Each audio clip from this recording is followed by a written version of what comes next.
¿Podrían estos extraños objetos revelar los secretos de la Gran Pirámide? Quizás estas eran herramientas de escapistas para el alma del faraón. ¿Para qué era este dispositivo letal? Lo más absurdo es que se utilice en tiendas de niños. ¿Es esta una prueba de que los antiguos romanos llegaron antes que Colón a las Américas? Esta cabeza no encaja. Ese objeto no debería estar ahí.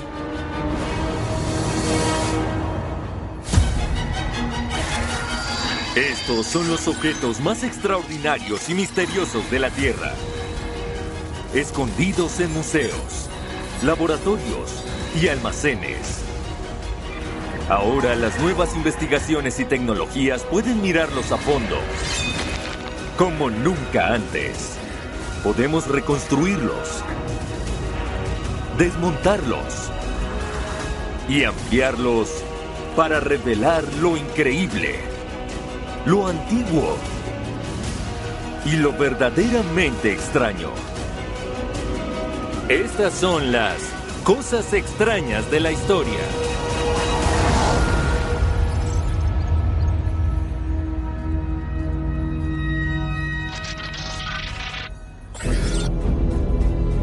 Estos tres simples objetos, una esfera, un gancho y 5 fragmentos de madera, fueron descubiertos en una fosa secreta de la Gran Pirámide de Giza. Cuando estos objetos fueron hallados, fue una gran noticia. Porque son los únicos elementos que se han recuperado del interior de esta enorme pirámide. Y no tenemos absoluta idea de lo que son. Ahora, con la más reciente tecnología, sacamos a la luz estos extraños objetos.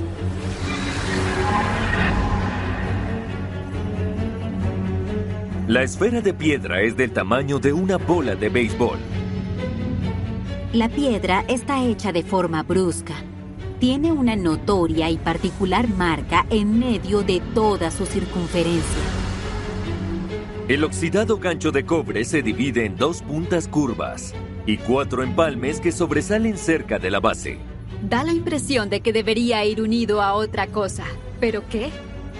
No lo sabemos. Y los 5 fragmentos de madera alguna vez tuvieron extrañas marcas. Desde hace más de 4.000 años, la Gran Pirámide donde fueron hallados ha cautivado a las personas. Hay muchos misterios a su alrededor que aún no hemos podido descifrar. ¿Es posible que estos objetos puedan de alguna manera esclarecer algunos de estos misterios? ¿O podrían ser una pista falsa?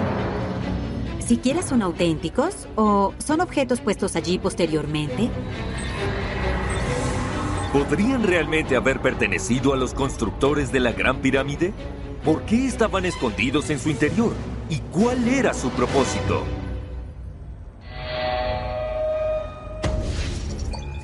En 1872, el Dr. James Grant, un médico, y Wayne M. Dixon, un ingeniero, exploraron la Gran Pirámide. El interior de la Gran Pirámide era una especie de laberinto de pasillos y aperturas. Adentro, hicieron el descubrimiento de sus vidas. Grant y Dixon estaban buscando pozos que salieran de la habitación de la reina. Dixon tenía sus herramientas, estaba martillando y cincelando y de repente encuentra uno y se abre paso hasta él. Y al otro lado encuentran un segundo pozo. Es en estos pozos donde descubren los 3 objetos misteriosos. Aparecen los titulares de todo el mundo. Estaban en la Gran Pirámide de Egipto, el monumento más simbólico de esta antigua cultura, y esa era la primera vez que se encontraban algo dentro de ella. Los objetos se hacen conocidos como las reliquias de Dixon. ¿Podrían estos explicar algunos de los misterios de la Gran Pirámide? La única maravilla antigua sobreviviente del mundo. Medía 146,6 metros de altura y en esa época era la edificación más alta del planeta y continuó siéndolo durante 4.000 años. Esto se construyó en una época en la que ni siquiera habían inventado la rueda. Cómo lograron construirla es totalmente alucinante. Y la pirámide en sí tiene pocas pistas sobre estos misterios. En aquella época, los egipcios ni siquiera decoraban el interior de sus tumbas con esculturas jeroglíficas que pudieran leerse para esclarecer lo que estaban haciendo allí y por qué. La pirámide no contenía cuerpos, ni bienes funerarios, nada. Eso es lo que hizo que las reliquias de Dixon fueran tan importantes. Si son genuinas, podrían ayudar a descubrir los secretos de la pirámide. Pero si son impostores, no nos dicen nada. ¿Es posible que alguien los haya plantado allí después?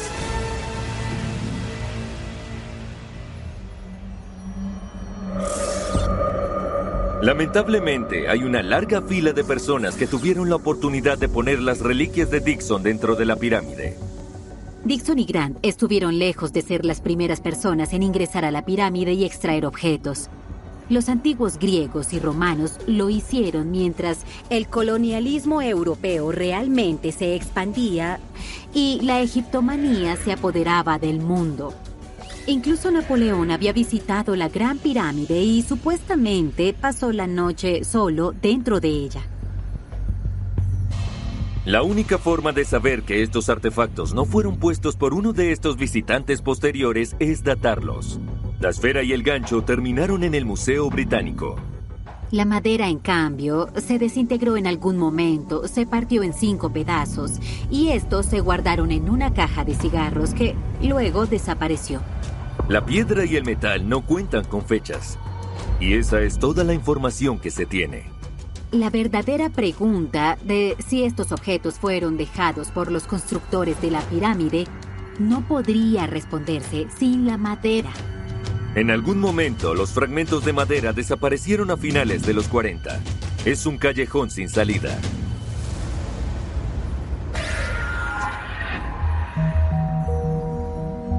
En 2019, en la Universidad de Aberdeen, una asistente en curaduría estaba trabajando en la colección de Asia. Se encuentra con esta extraña caja pintada que no parece pertenecer a ese lugar porque reconoce que está decorada con elementos de la antigua bandera egipcia. Ahí descubre que la caja contiene estos 5 fragmentos de madera. El redescubrimiento de los fragmentos cambia todo.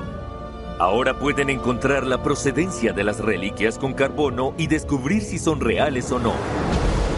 Pero los resultados causan conmoción. Esta madera es unos 500 años más antigua que la construcción de la Gran Pirámide, lo cual fue sorprendente. 500 años es una gran brecha. En época de los antiguos egipcios, eso es incluso antes de que pensaran en construir pirámides. ¿Es realmente posible que algo tan antiguo pudiera todavía estar en uso 500 años después de su fabricación? Egipto no tiene mucha madera de buena calidad, por lo que esta madera habría sido importada del Líbano y como era demasiado costoso traerlas a Egipto, serían reutilizadas una vez que perdieron su propósito inicial.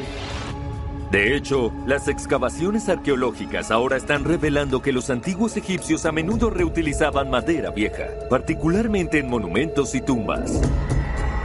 Entonces, a pesar de la gran edad de la madera, su descubrimiento dentro de la Gran Pirámide más reciente coincide con lo que sabemos del antiguo Egipto. Pero eso no responde a la gran pregunta: ¿para qué son?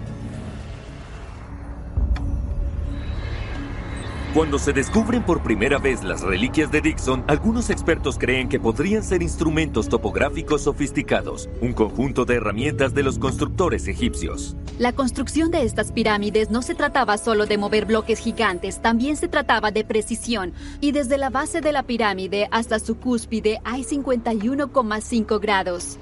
Si falla el cálculo en la base, estaría enormemente desviado al llegar a la cima. Los egipcios saben que equivocarse en los ángulos es un gran problema. Esta pirámide fue construida por el padre de Keops, Seneferu. Se conoce como la pirámide doblada. Al parecer, la pirámide de Seneferu originalmente se construyó en un ángulo demasiado pronunciado y falló. Reconociendo su error, los egipcios lo corrigieron y como resultado luce un poco torcida. Con el tiempo, los antiguos egipcios llegaron a la conclusión de que 51 grados es el ángulo óptimo para construir una pirámide.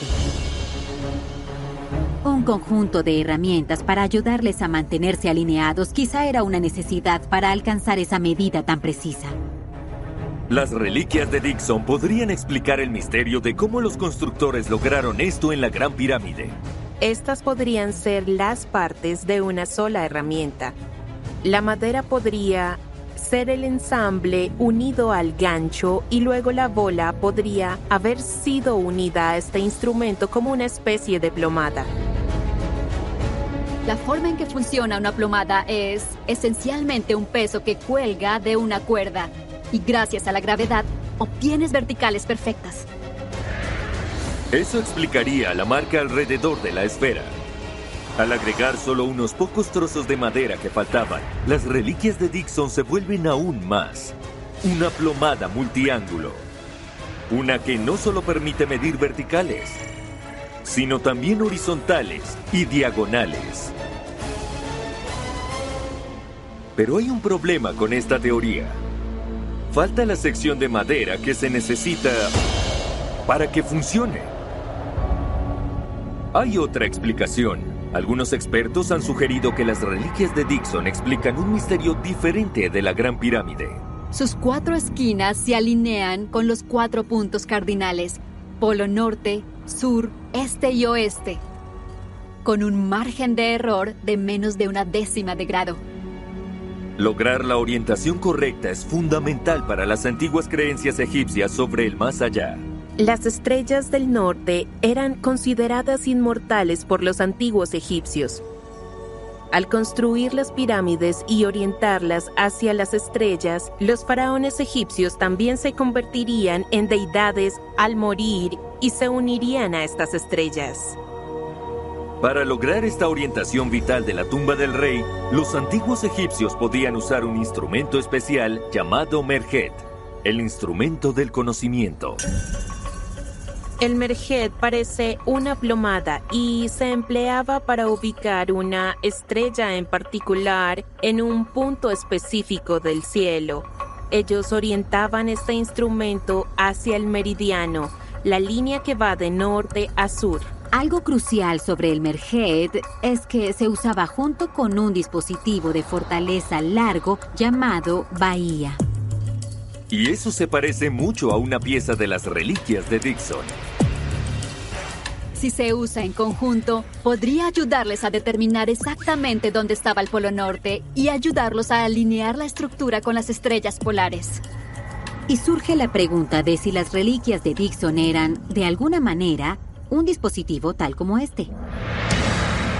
Pero algunos expertos no están convencidos, porque si estas herramientas son valiosas, ¿por qué esconderlas dentro de uno de los pozos misteriosos? Se han descubierto 4 de estos pozos ocultos, 2 en la habitación del rey y 2 en la de la reina. Nadie sabe para qué sirven. ¿Podrían estos extraños objetos contener la respuesta?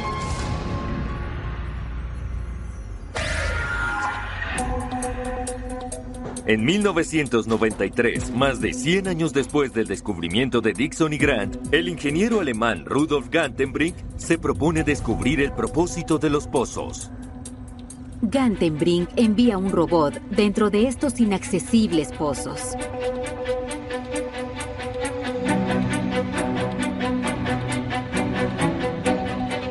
Y el robot llega a un callejón sin salida. Pero intrigantemente hay 2 clavijas de cobre en la pared. También encuentra un poste de madera cuadrado que le resulta familiar. Tal vez era como se veía la reliquia de madera de Dixon antes de desintegrarse. ¿Podría esto explicar los 3 extraños objetos? Porque si colocamos el poste que encontró Gantenbrick, el trozo de madera y el gancho de cobre de extremo a extremo, pareciera como si los tres pudieran conectarse juntos, como una larga herramienta de gancho.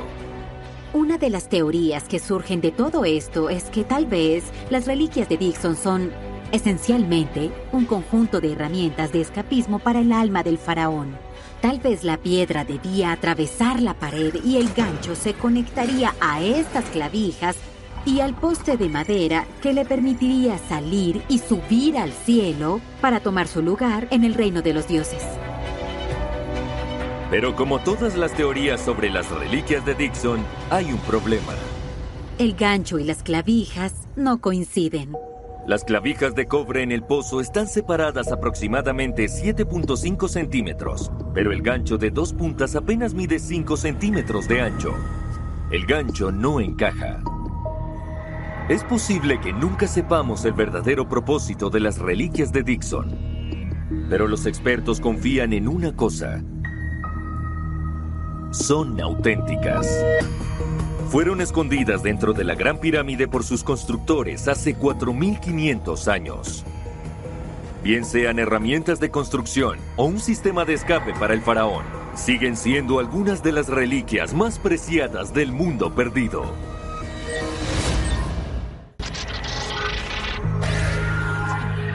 En el Centro de Historia de Michigan hay un curioso gabinete de madera pulida. Parece una especie de utilería de la película Roldán el Temerario, pero esta es una máquina real y produce un tipo de radiación conocida por ser letal. Lo absurdo no es que sea un esencial y sofisticado dispositivo médico, sino que sea usado en tiendas para niños.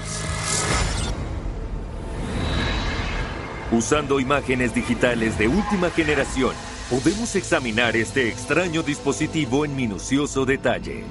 Este es el fluoroscopio Adrian. Fabricado en la década de 1930, mide poco más de 1 metro de alto, aproximadamente 60 centímetros de ancho y 80 centímetros de profundidad.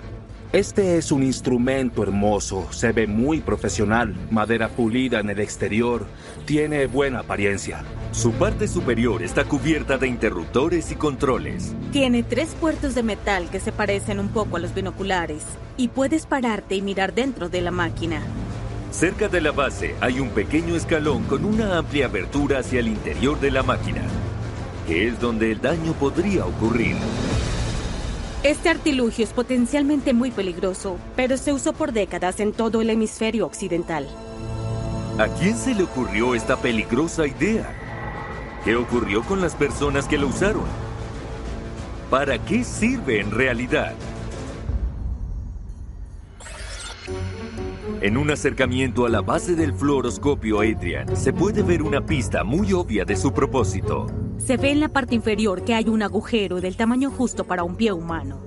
Curiosas máquinas como esta se venden con nombres como podoscopio o ajustador de calzado. Alguna vez fueron peculiares en las zapaterías. La idea de este dispositivo era que en lugar de solo medir sus pies, usaría adicionalmente la última tecnología para decidir con precisión qué tan bien le quedaba un zapato a su pie. En esta máquina, las reglas de baja tecnología quedaban fuera. En su lugar, llegaban los rayos X de alta tecnología que mágicamente revelaban la estructura oculta del pie. Los rayos X son realmente lo mismo que la luz. La única diferencia con la luz ordinaria es que tienen una longitud de onda mucho más corta y una frecuencia mucho más alta. Entonces, más allá del espectro visible, llegas al extremo violeta del espectro. Si vas más allá, llegas a la radiación ultravioleta. Si vas aún más allá, llegas a los rayos X. Los rayos X existen desde 1895, cuando el físico alemán Wilhelm Conrad Röntgen descubrió una forma de radiación previamente desconocida. Tienen una propiedad milagrosa. Pueden atravesar objetos sólidos. Él los llama rayos X. Debido a que los rayos X tienen longitudes de onda tan cortas, son capaces de atravesar todos los materiales que dispersan la luz visible. Entonces, Los rayos X son una forma de sondear áreas de material particularmente densas como los huesos. La semana después de su descubrimiento, Röntgen tomó una foto de la mano de su esposa. Y en ella puedes ver perfectamente los huesos, pero también puedes ver un gran anillo de bodas. Cuando ella vio esta imagen, supuestamente dijo: he visto mi muerte. De alguna forma era lo que se creía al ver dentro de la carne en nuestro interior. La persona que desarrolló este rayo maravilla en la tecnología detrás del alcance del podoscopio es este hombre, el inventor superestrella Thomas Alva Edison. En mayo de 1896, en la Asociación Nacional de Luz Eléctrica, él presentó su nuevo invento, el furoscopio. Cientos de personas hicieron fila y esencialmente se pararon frente a una pantalla y pudieron ver el interior de su cuerpo, pudieron ver su esqueleto. La asombrosa nueva técnica de Edison cautivó a la multitud. Se hizo conocida como fluoroscopia. Proporcionó imágenes en movimiento del esqueleto que se podían crear muy fácilmente con uno de estos dispositivos de rayos X y una pantalla. No necesitaba equipos de alta tecnología, por lo que rápidamente fue comercializado. Cuando Röntgen descubrió los rayos X, el entalle de calzados probablemente no fue un propósito que consideró para su rayo maravilla. Esencialmente lo que hacías era ir a la zapatería. Usabas un zapato y con el puesto lo introducías en el podoscopio. Dentro de la base, el tubo de rayos X bombardeaba con radiación el zapato desde abajo. Una pantalla fluorescente se encontraba sobre el zapato. La imagen en ella revelaba el pie dentro del zapato del cliente. Y es ahí donde las extrañas piezas de metal en la parte superior de la máquina lograban su propósito. El podoscopio tenía 3 puertos de entrada. Uno de ellos estaba más bajo. Uno sería para el vendedor, el otro para los padres y el tercero para el niño, que por lo general estaba fascinado al ver el interior de su pie. Se les indicaba que movieran los dedos de los pies y la idea era que luego verían cuánto espacio había. Imagina que esto era sensacional. Nos gustan las cosas de súper alta tecnología y superciencia, así que si tienes una máquina simple que mide un pie, eso no es tan bueno como una loca máquina de rayos X que mide el pie con ciencia hiperinvisible. Y eso puede ser un poco problemático, porque a menudo la superciencia no funciona mejor que la versión simple de las cosas. Entonces, ¿este espectáculo de alta tecnología realmente funcionaba?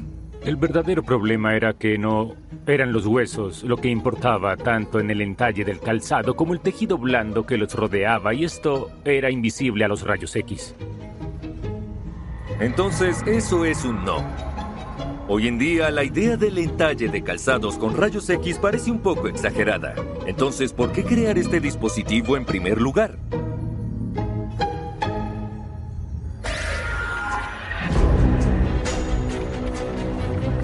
Su verdadero desarrollo empieza en la Primera Guerra Mundial. La historia de origen más probable es la de un médico que trabajaba para el ejército llamado Dr. Jacob Lowe. El Dr. Lowe recibía multitud de soldados con heridas en sus pies que necesitaban radiografías para evaluar el daño. La solución a sus casos pendientes resultó ser un fluoroscopio ubicado de costado. La ventaja de la fluoroscopia era que podía examinar el pie sin tener que quitar la bota y por lo tanto podía hacerlo de manera eficiente. Cuando terminó la guerra, Lowe se dio cuenta de que había tenido una grandiosa idea. Lowe vio una oportunidad y modificó el dispositivo para la industria del calzado. Formó la Photoscope Corporation y presentaron su patente en 1919. En enero de 1920, Lowe le revela al mundo su revolucionario dispositivo para entallar calzado en una convención de minoristas en Boston. Esto nos dice mucho sobre la importancia científica del dispositivo y que no se trataba realmente de ciencia, se trataba mucho más de vender. Recubierto de costosa caoba, los dispositivos como el fluoroscopio Adrian no son económicos. El precio de $900, equivalente a $13,000 hoy en día, representa una gran inversión para cualquier zapatería que quiera una.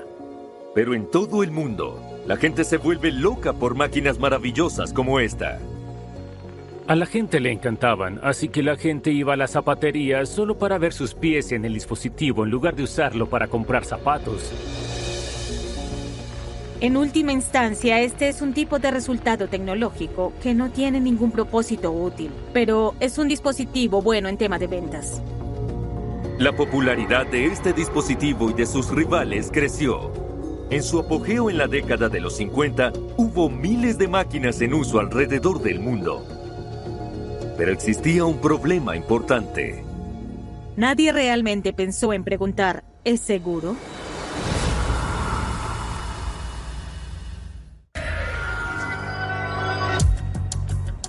A principios del siglo XX, poco se sabía sobre el peligro de los rayos X. Las pistas estaban desde 1896. El científico Nikola Tesla metió su dedo en una radiografía y salió con quemaduras. No se dio cuenta que eran por radiación causadas por los rayos X. Thomas Edison, inventor del fluoroscopio, probablemente era consciente de los riesgos después de que su asistente, Clarence Daly, enfermara gravemente. El cabello de su asistente comienza a caerse, experimenta náuseas y mareos. Él comienza a experimentar lesiones en la piel. Le colocaron injertos de piel de otras partes de su cuerpo en sus manos, pero las lesiones permanecieron. Posteriormente tuvieron que amputarle ambos brazos. Y en un corto tiempo murió de enfermedad por señales de radiación. En 1920, cuando llega el fluoroscopio Adrian, los peligros que representaban los rayos X para los humanos se volvieron obvios. La exposición a los rayos X puede tener efectos muy perjudiciales. Por ejemplo, podrías perder la vista, podrías sufrir quemaduras, puede desarrollar infertilidad muy fácilmente, el cáncer puede presentarse. Hay muchos efectos muy desagradables por la radiación. Sin embargo, a pesar de los riesgos cada vez más visibles, las máquinas como el fluoroscopio Adrian no son las únicas que capitalizan la nueva ciencia. Incluso el efecto secundario de la pérdida de cabello por la exposición a los rayos X es una oportunidad para ganar dinero rápido. En la década de 1920, el físico Albert Gieser inventa la máquina de Trico, que utiliza rayos X para eliminar el vello no deseado. Los clientes se sentaban y, básicamente, colocaban la fuente de rayos X delante de ellos y serían irradiados, de manera que iban a ser destruidas las células productoras de cabello. Pero eso tenía el potencial de infligir en otros tipos de daños también. 75 clínicas de Trico abrieron en todo Estados Unidos. Se estima que decenas de miles de mujeres usaron estas máquinas. No es hasta la década de 1970 que finalmente emergen las terribles consecuencias del sistema Trico. Más del 30% de las mujeres que lo usaron desarrollaron lesiones en la piel, úlceras o incluso cáncer. ¿Hasta qué punto son peligrosos los ajustadores de calzado con rayos X? Está emitiendo rayos X todo el tiempo porque deseas ver tu pie en imágenes en tiempo real, por lo que recibes mucha radiación y nada te protege de ella. Se estimó que un solo uso te suministraría lo que se consideraba la dosis segura de radiación que no deberías exceder nunca durante todo un año. En el 46, la Asociación Estadounidense de Estándares emite un código de seguridad que estrictamente limita los niveles de exposición a los rayos X, pero eso no significa que esta máquina sea segura. Incluso luego, cuando se reconocieron los peligros de los rayos X y se agregó un blindaje de plomo a estos dispositivos, no podías confiar en que esto los haría más seguros porque tal vez el blindaje no estaría bien ajustado, podría estar goteando. ¿Pero resultó alguien realmente afectado por un ajustador de calzado?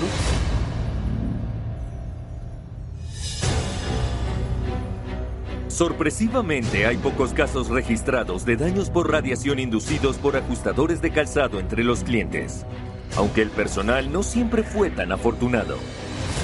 Hay un caso documentado de un modelo de pie o un modelo de pierna que recibió tanta radiación que tuvieron que amputarle la pierna. El verdadero peligro era para el personal de ventas, porque lo hacían varias veces al día y a menudo también colocaban sus manos dentro para encuadrar el pie. Sabemos del caso de una mujer que sufrió una grave dermatitis inducida por radiación, y hay muchos otros casos que no se percataron de que esa fue la causa. En los 50, las organizaciones médicas estadounidenses emiten advertencias sobre los peligros de los fluoroscopios para ajustar calzados. La gente comenzó a darse cuenta de que probablemente no era una buena idea irradiar a sus clientes. En 1957, Pensilvania fue el primer estado en prohibir el boroscopio. Suiza hizo lo mismo en 1959. La última entalladora de calzado de rayos X estuvo en uso en una zapatería en el oeste de Virginia hasta 1981. Tan recientemente como en 2004, otro caso de cáncer de piel está relacionado con la exposición a la radiación de un ajustador de calzados. Pero es posible que nunca se conozca la verdadera escala del daño causado.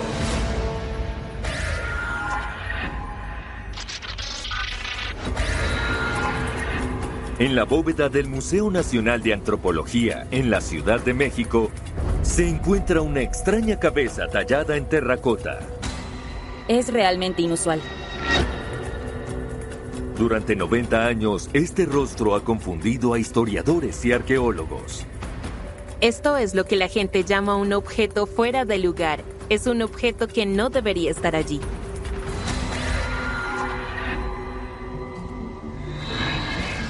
Ahora, utilizando la última tecnología, podemos volver a examinar este increíble objeto en minucioso detalle.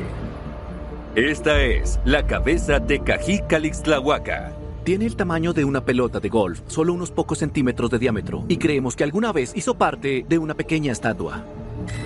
El rostro es el de un hombre barbudo y de cabello ondulado que usa un gorro. Algunos arqueólogos creen haber visto este aspecto antes.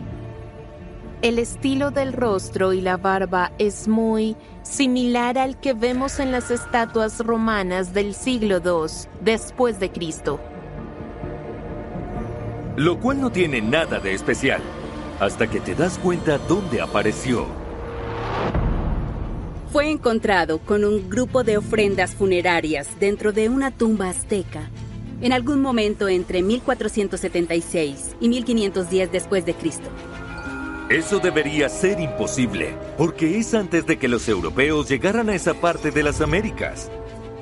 Me siento muy confiada al decir que no hubo romanos en las Américas. Algunos expertos han sugerido que debemos romper nuestros libros de historia. Pero, ¿qué sucede realmente aquí? ¿Exactamente qué tan antiguo es? ¿Es romano? ¿Realmente podría haber llegado a América antes que Colón? ¿O es esto algo completamente diferente? La extraña cabeza de terracota es descubierta en un sitio arqueológico a 60 kilómetros al oeste de Ciudad de México. En la década de 1930, José García Payón estaba excavando una tumba en la antigua ciudad de Calixtlahuaca. La ciudad fue fundada alrededor de 1476 por el emperador azteca Axayácatl y continuó siendo un puesto fronterizo del imperio hasta que sus residentes se rebelaron en 1510. El emperador de la época, Moctezuma II, reaccionó destruyendo completamente la ciudad, aparte de su templo, y trasladando a sus habitantes a un lugar diferente. La ciudad solo existió durante 34 años. Entonces, cuando Payón abre esta tumba azteca, sabe que la cronología debe estar entre 1476 y 1510. 1510 es 7 años antes de la llegada de los primeros europeos a México. Y lo que hace que esta historia sea tan misteriosa es que la tumba no ha sido tocada desde que fue sellada algún momento antes de 1510. Mientras excavaba, Payón tuvo que pasar por 3 niveles arqueológicos hasta que pudo llegar a la tumba, por lo que no parece haber ningún tipo de alteración del contenido de esta sepultura. Saben que es la tumba de un noble azteca porque aún contiene lujosos ajuares funerarios típicos como estos, incluyendo oro y gemas preciosas. Pero un elemento se destaca. Entre ellos está esta pequeña cabeza con barba. No ves nada parecido en otros lugares con este tipo de ofrendas. Se le conoce como la cabeza Tecajicalixtlahuaca. ¿Por qué los arqueólogos están tan seguros de que hay algo mal con ella?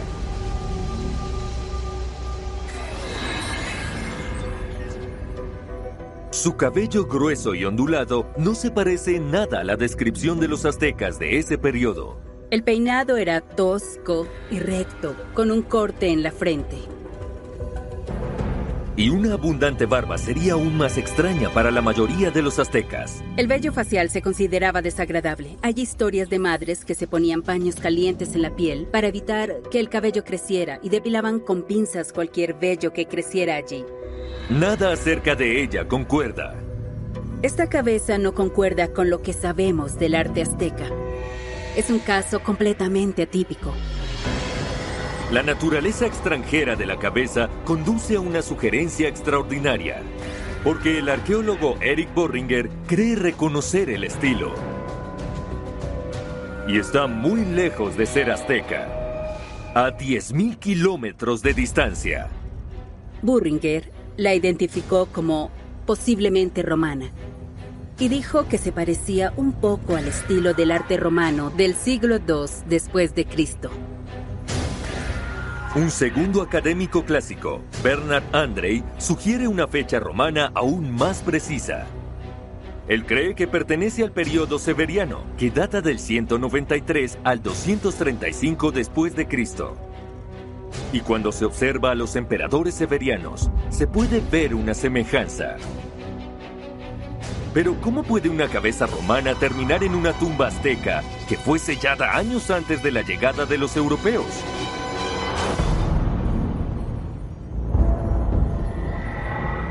Si esta cabeza realmente es romana, implica que Payón se ha topado con algo históricamente estremecedor. Evidencia de que los romanos cruzaron el Atlántico siglos antes que Colón. Pero la comunidad académica reaccionó ante esto como algo completamente descabellado que nunca podría haber sucedido. Y algo extraño acerca del anuncio del descubrimiento de la cabeza al mundo también les preocupa. La excavación de Payón se lleva a cabo en 1933, pero su primer informe completo sobre la cabeza no aparece hasta casi 30 años después. Cuando se trata de un objeto tan sensacional, es un poco difícil entender cómo encontrarías algo como esto y luego lo dejarías sin publicar durante tanto tiempo. Durante otros 30 años se ignora la cabeza. Hasta que en 1995, el arqueólogo Romeo Christoph reabre el debate. Christoph obtuvo un pequeño permiso para extraer una muestra de la cabeza, y el polvo se envió a uno de los institutos Max Planck en Alemania para ser analizado por termoluminiscencia. Esta técnica puede datar materiales inorgánicos como la alfarería. Aunque hay problemas con la muestra, las pruebas sugieren que la cabeza tiene entre 750 y 2890 años. Lo que sí sugiere la termoluminiscencia es la idea de que este objeto es probablemente precolombino, es anterior al periodo de la colonización europea. Y las fechas sí concuerdan con que la escultura pueda ser romana. ¿Podría una cabeza europea realmente haber llegado a México antes que los primeros europeos?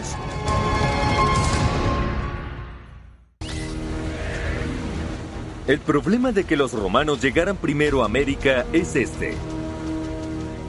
5.000 kilómetros de océano Atlántico.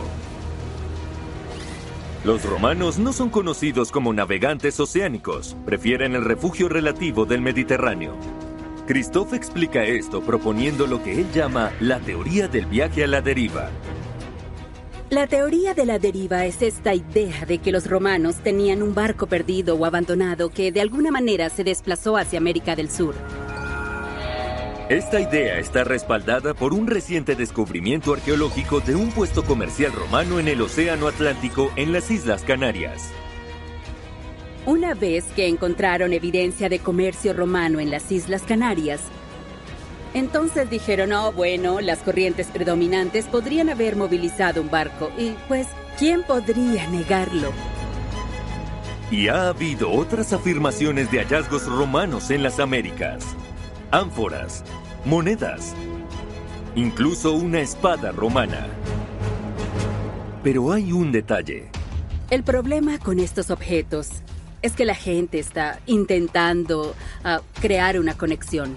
Un ejemplo es el de las ánforas, que fueron hechas por un alfarero portugués en la década de 1960 y luego colocadas en el océano como medio para envejecerlas. Más tarde fueron descubiertas accidentalmente por un buzo y las confundieron con tijanas romanas genuinas. Y hay otra pieza inestable en la teoría de la deriva.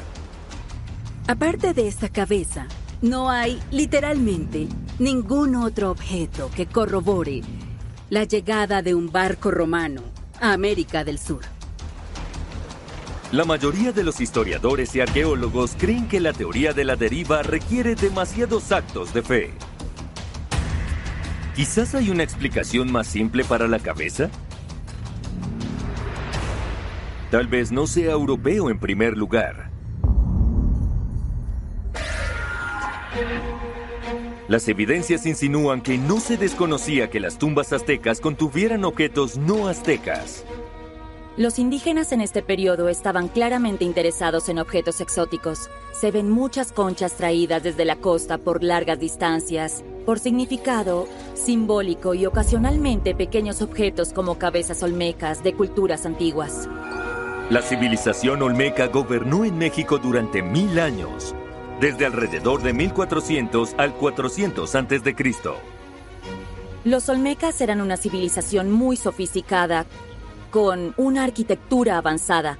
Desarrollaron algunos de los estilos de construcción con los que estamos familiarizados, como las pirámides escalonadas. Cartografiaron los cielos. Son un modelo a seguir para algunas civilizaciones subsiguientes de México. Y eran expertos en escultura. Han dejado un verdadero legado de maravillosa arqueología que incluye estas famosísimas cabezas monolíticas. Pero no todas sus esculturas eran monumentales. Hay una pequeña escultura olmeca que muestra una figura arrodillada que tiene barba.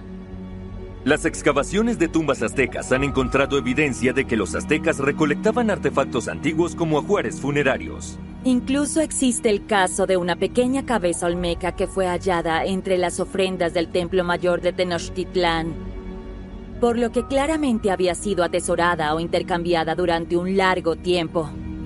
¿Podría esta extraña cabeza ser olmeca también? Es el periodo histórico correcto, el continente correcto, pero la realidad es que nunca hemos visto algo así que sea de origen olmeca. Tal vez haya una explicación mucho más simple. ¿Qué tal si nunca estuvo enterrada en la tumba en primer lugar?